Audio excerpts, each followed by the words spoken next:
instead of making excuses or thinking about saying that Georgia should have made the playoff, all that, today I decided to think a little bit deeper.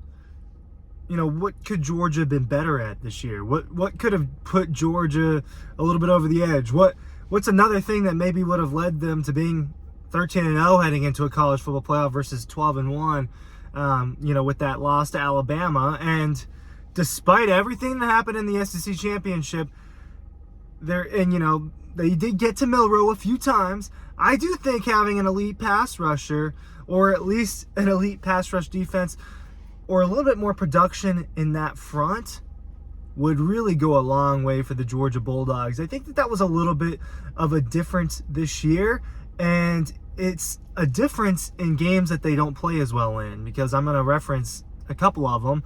Now, you may point at those and be like, okay, well, think about who they were playing in that, right? And you'll see what I'm saying.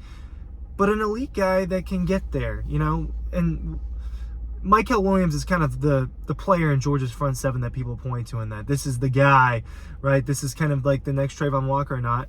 No hate for Michael Williams, but he really hasn't been that exactly. Obviously had a huge impact play in the Orange Bowl, so did a lot of people. But, only a handful of sacks this year, handful of sacks the year before. It's not all about that sack number. It's about pressure, and he does create pressure.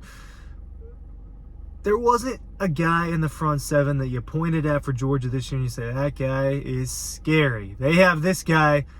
You guys better be watching out. As much as I really like Smile Munden, it didn't feel like he had the impact this year that he did in the previous year. And maybe Georgia's defense just wasn't as good as a whole, but I do think it does start in that front seven spot. Ryan Kelly from Dawg Post here, talking about a thing that Georgia, I think, was missing a little bit in 2023, and hear me out a little bit. Newsletter. I'm linking that down below. You want to be a really, really, really, really high-level Georgia fan? You want to do that at a high level? You'll do that by having the Dawg Post newsletter, by being signed up for that every day. You'll get stories in your inbox, whether they're free or premium, and we're going to make sure that you are up to date on all of the latest Georgia news. Thank you for that. Yeah, I mean, look, when you lose out, like the 2021 defense is an unrealistic thing because there were a handful of impact guys on that, and all of them are in the NFL, and a bunch of first-round picks, right? But individually, yes, those guys were freaks. Like Jordan Davis was a freak. Trayvon Walker was a freak. Jalen Carter, freak. The freak of all freaks, right? But you even went to that next level, well, Nakobe Dean and Quay Walker were legit, like, NFL linebackers, right? Nakobe Dean being a Butkus Award winner, Quay Walker being one of the better linebackers in the NFL right now. I just kind of think Georgia was lacking that fierceness in the front seven.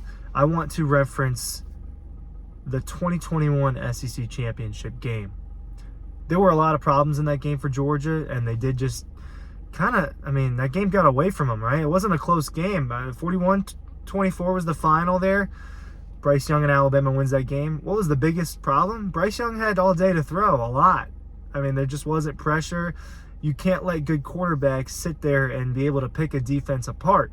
Bryce Young was able to do that. He was able to get the ball to Jameson Williams. He was able to get the ball to John Mechie. He was able to get out of the pocket and make things happen. I go and reference the Peach Bowl.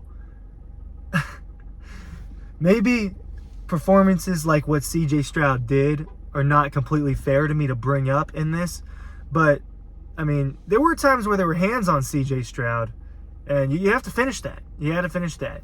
But not being able to finish, not being able to get home, maybe not being able to finish with the pressure that you need, that's not the fairest example because there was pressure, but not being able to finish was the thing with C.J., able to make things happen outside of the pocket, and you look down the field.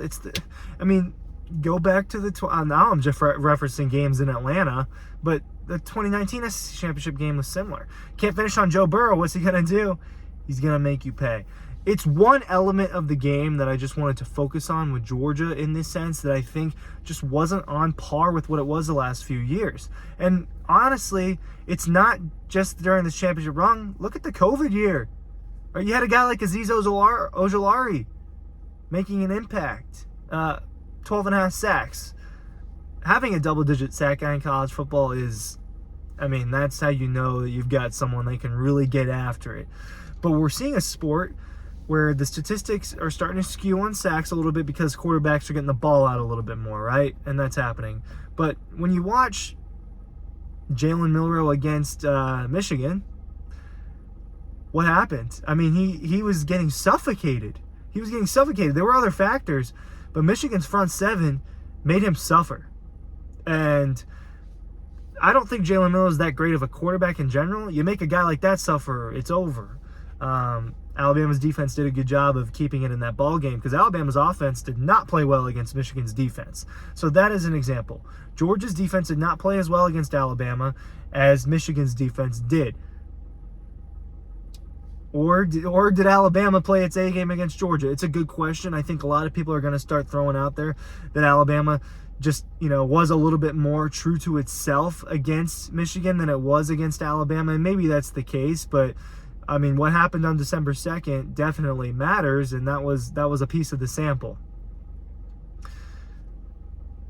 You have to get pressure on the quarterback. I mean, Michael Penix Jr. is another example. I'm going to just keep referencing recent examples. You let that guy throw, what's going to happen? He's going to drop dimes, right? And I've been big on Michael Penix Jr., but Texas didn't get to him the way it maybe needed to. And elite quarterbacks can make a defense pay, and that does go with the argument that I kind of against myself when I brought up C.J. Stroud and Bryce Young. Elite quarterbacks and elite playmakers are going to be able to beat you sometimes, even if you do have those things, but it makes it way, way harder for a team to do that. Now, flash forward to next year. What's Georgia's second front seven going to consist of? It consists of Michael Williams. It consists of these freshmen, Samuel Mpemba, Gabe Harris, Damon Wilson.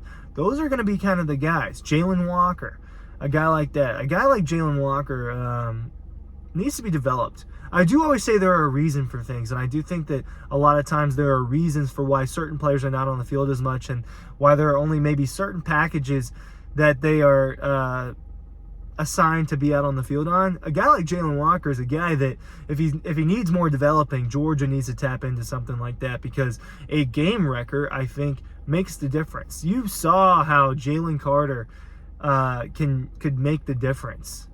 Like, literally can make the difference. And you want to know something else that fits with my point here? Look at the NFL. All right, the NFL can tell you a lot about football, and college football mirrors it in certain ways. Who goes first overall in the draft if it's not a quarterback? A lot of the times it's an edge rusher, a guy like that. Guys that go like that at the top of the draft. Jarvon Walker, Aiden Hutchinson, back to back. Well, what happens the next draft? Two quarterbacks go 1 and 2, but who's the most sought after player after that? Will Anderson and Jalen Carter. So the people that get the money are kind of the things are where it's at right now in football, and that's quarterbacks, receivers, and edge rushers are probably the 3 highest. I might be making a mistake on that, but I think that those are probably the 3 highest.